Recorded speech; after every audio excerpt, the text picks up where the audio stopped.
손흥민 그 이름만으로도 MLS 경기장이 들썩이게 만드는 선수. 하지만 지금 이 한국 슈퍼스타는 전례 없는 폭풍 속에 서 있다.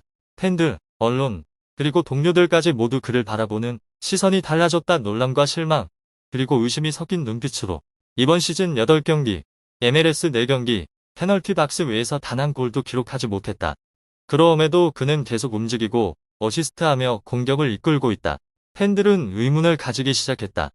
과연 손흥민이 자신을 잃고 있는 걸까? 아니면 슈퍼스타를 옥죄는 전술적 음모가 있는 걸까? 미국 언론은 주저하지 않았다. 루저골닷컴이 손흥민에게 붙인 이 날카로운 칭호는 모두를 놀라게 했다. 미국 언론은 한치의 양보도 없었다. 레프크가 득점하지 못할 때 손흥민은 가장 큰 표적이 된다. 단 몇 줄의 분석만으로 그들은 손흥민이 예전처럼 무상으로 보이지 않고 모든 비난의 중심이라는 그림을 그렸다. 한때 상대 수비에게 악몽이었던 슈퍼스타가 갑자기 무력한 존재가 되어 달리고 어시스트만 할 뿐 골은 넣지 못한다. 하지만 프리미어리그를 뒤흔든 선수에게 이것이 과연 공평할까? 손흥민의 장거리 슈팅, 돌파, 그리고 수비를 늘리는 능력이 보이지 않는 것일까? 선이 전설이 될 것이라는 기대 속에 합류한 MLS는 지금 그가 영광과 실패의 아슬아슬한 경계에 서 있는 모습을 지켜보고 있다.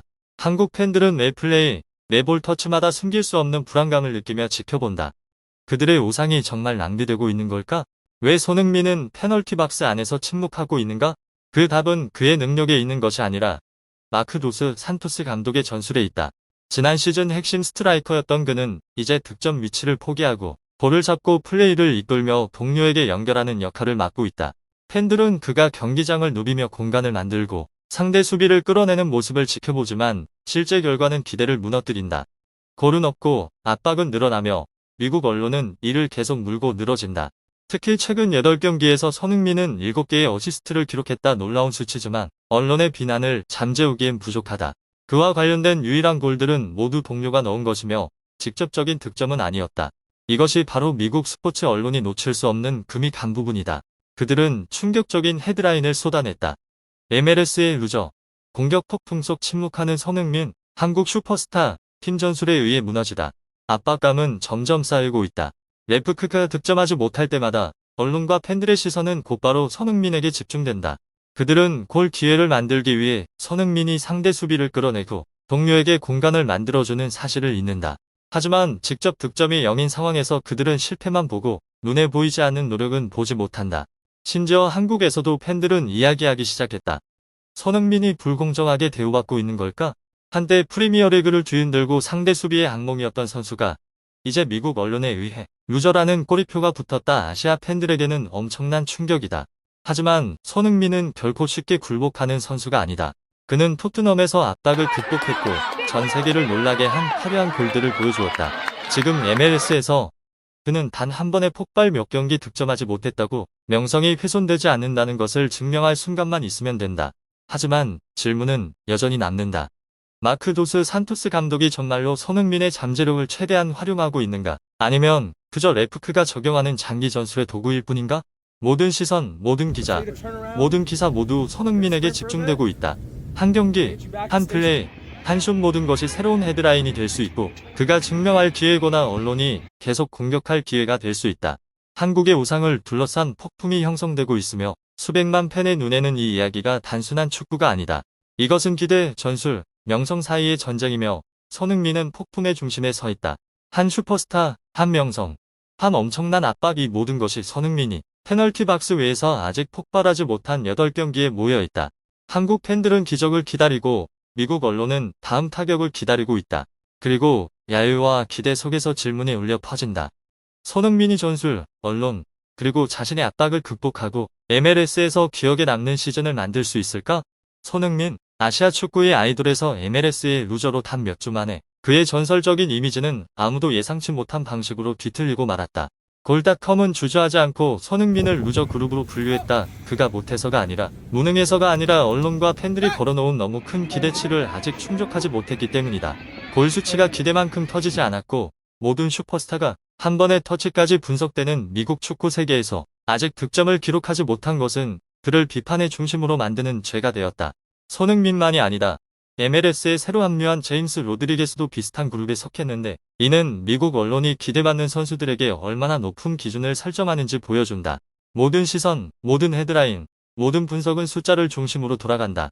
레프크가 득점하지 못할 때 손흥민은 언론의 가시가 되지만 실제 경기에서 그는 여전히 움직이고 어시스트하며 동료를 위한 중요한 공간을 만들어내고 있다. 전 세계가 경탄했던 아시아 슈퍼스타의 어깨에 압력이 가해지고 기록표의 무정한 숫자는 그의 가장 큰 적이 되어버렸다. 이번 시즌 손흥민은 공식 경기 8경기에 출전했고 그중 4경기는 MLS에서였으며 여전히 페널티 박스 외부에서 득점한 적이 없다. 그의 이름과 관련된 유일한 골은 2월 18일 챔피언스컵에서 페네틱이 기록한 골로, 즉 손흥민의 발에서 직접 나온 것이 아니다. 7번의 어시스트를 기록하고 동료를 위한 수많은 기회를 만들어냈음에도 이 숫자는 미국 언론의 끊임없는 비판을 잠재우기에는 충분하지 않다. 문제는 다음과 같다. 손흥민이 경기에서 너무 많은 역할을 수행하는 상황에서 득점 수치만으로 선수를 평가하는 것이 과연 공정한가? 수비를 느리고 공격 템포를 조절하며 동료를 위한 득점 기회를 만드는 중인데 말이다. 답은 명확하다. 아니다. 하지만 모든 슈팅과 득점이 무기로 분석되는 현대축구 세계에서 손흥민과 같은 슈퍼스타는 여전히 공격의 표적이 되기 쉽다. 그가 자신의 중요한 역할을 수행하고 있음에도 불구하고 말이다. 미국 축구 세계에서는 모든 숫자가 증거처럼 분석되는데 손흥민은 금세 언론의 표적이 되어버렸다.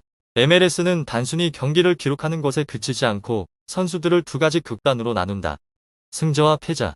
승자는 주목받지 못했지만 안정적이고 효율적인 플레이를 보여주는 선수들이다. 대표적으로 페타르 무사나 조시 사전트가 있으며 조용히 빛나지만 분석의 대상이 되지 않는다. 반대로 패자 그룹은 높은 기대를 받지만 기준을 충족하지 못한 선수들이다. 손흥민과 제임스 로드리게스가 바로 그 가혹함의 산 증거다. 미국 언론은 MLS 4경기에서 득점이 없다는 이유만으로 손흥민을 패자 그룹에 넣는 것을 주저하지 않았다. 실제로 그는 여전히 경기에서 전략적 핵심이었다. 손의 매 움직임은 상대 수비를 늘리고 동료들이 원거리 슈팅을 할 공간을 열어주며 본인은 활용하지 못한 득점 기회를 만들어낸다. 이러한 눈에 보이지 않는 어시스트는 골로 기록되지 않지만 손의 영향력이 단순한 숫자로 측정될 수 없음을 증명한다. 지난 시즌과 비교하면 손의 하락세가 뚜렷하다. 지난 시즌 13경기에서 11골, 46회의 슈팅 중 27회의 유효 슈팅을 기록하며 누구나 인정할 수 있는 효율을 보였다. 하지만 이번 시즌 8경기 후 슈팅은 20회, 유효 슈팅은 5회, 기대 득점은 1, 20에 불과하며 아직 득점이 없다.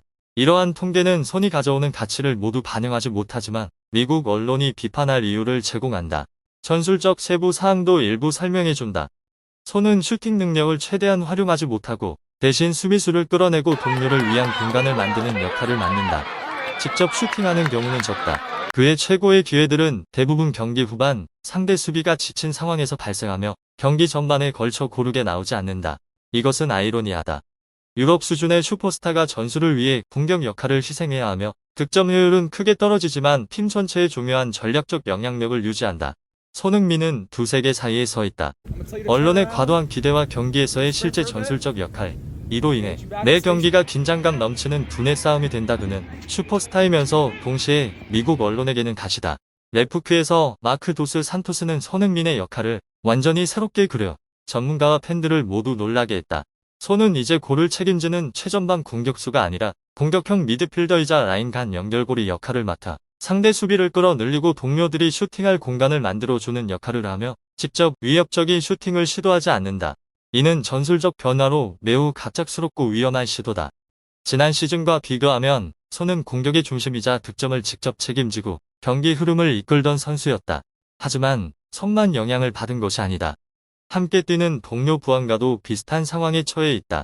이 슈퍼스타 듀오의 협력은 지난 시즌만큼 원활하지 않고 움직임과 패스 연결이 매끄럽지 않아 레프크는 중요한 경기에서 본래의 공격력을 일부 상실했다. 전술 분석가는 손과 부안과의 잠재력을 최대한 활용하려면 레프크가 즉시 전술, 포지션, 볼 전개 방식을 조정하거나 경기 운영 방식을 바꿔 두 선수의 슈팅 능력과 위험 요소를 최대한 활용해야 한다고 평가한다. 그렇지 않으면 언론의 압박과 팬들의 거대한 기대, 패자라는 평가가 계속해서 손의 어깨를 누를 것이다. 세계적 수준의 스타가 전술에 묶여 매 경기는 재능과 전략, 여론의 압박과 개인 의지 사이의 싸움이 된다. 팬들은 탄지 자리에서 숨죽이며 마크 도스 산토스가 손을 자유롭게 놓아주고 그가 폭발할 수 있을지 기대하며 지켜볼 뿐이다.